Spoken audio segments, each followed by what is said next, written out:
Now, I just got done watching episode 6 of Dexter Resurrection titled Cats and Mouse, and oh my god does this show just keep getting better and better after every episode. So like you probably saw in the title and thumbnail of this video, we just had one of the biggest reveals yet in this show, which was completely unexpected. Before we get into the moment fans have been waiting for, let's quickly go over everything else that happened in this insane episode. So like we've been progressively seeing as the season goes on, Batista has been going full force towards revealing the Bay Harbor Butcher's true identity, Dexter Morgan. And to be honest, when I had first seen the first few episodes, I believed there was a 50-50 chance Batista was going to let Dexter off the hook and try to understand why he does the things he does and as well show mercy to Harrison. But to my surprise, this episode fully confirmed that Batista has one goal and one goal only, which is to get Dexter behind bars for the crimes he's committed. And as well, it appears that he is also subtly going for Harrison. What makes this development even more intense is the way Batista's demeanor has completely shifted since the start of the season. Earlier on, there were still flashes of that old Angel Batista, and the unspoken history between him and Dexter. Now, there's this cold, methodical edge to him. Every interaction feels like it's carrying the weight of unfinished business. Like he's silently counting down the moments until he gets the chance to put Dexter in cuffs. It's not just professional anymore, there's a personal fire driving him, and when you combine that with the fact that Batista is one of the few people left alive who truly understands what Dexter is capable of, it turns every scene with him into a ticking time bomb. Now of course this isn't a shocker to me since Batista was literally a captain for Miami Metro, but some part of me truly thought that he might have gone about it a different way considering Dexter and him go way back and that Dexter, after all, kills the worst of the worst.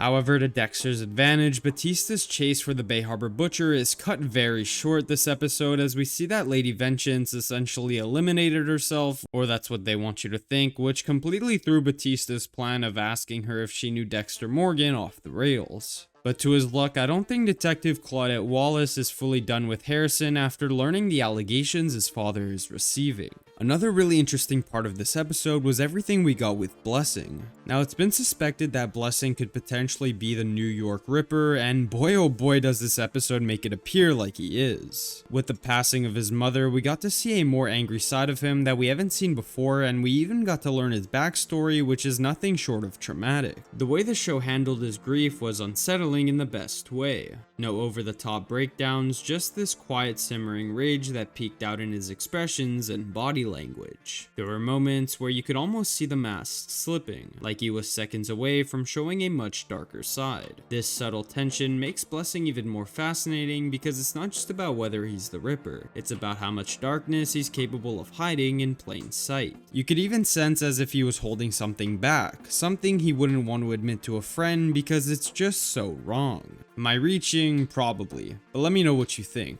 However, one thing that has been entirely confirmed at the very end of the episode is none other than the Gemini Killer having a twin. Now throughout the episode, we saw Dexter and the Gemini Killer having an almost cat and mouse chase, hence the title, where he eventually ends up killing him. Now right then and there, I literally thought to myself, wow, this guy has been the most overhyped antagonist in the entire show. I mean, come on, he's just so full of himself and he gets taken out in literally one episode. But to my pleasant surprise, it was revealed that the Gemini Killer actually has a twin, which isn't actually entirely unexpected considering he literally kills in pairs of two. What really got me here wasn't just the reveal itself, but how it reframed everything we've seen up until now.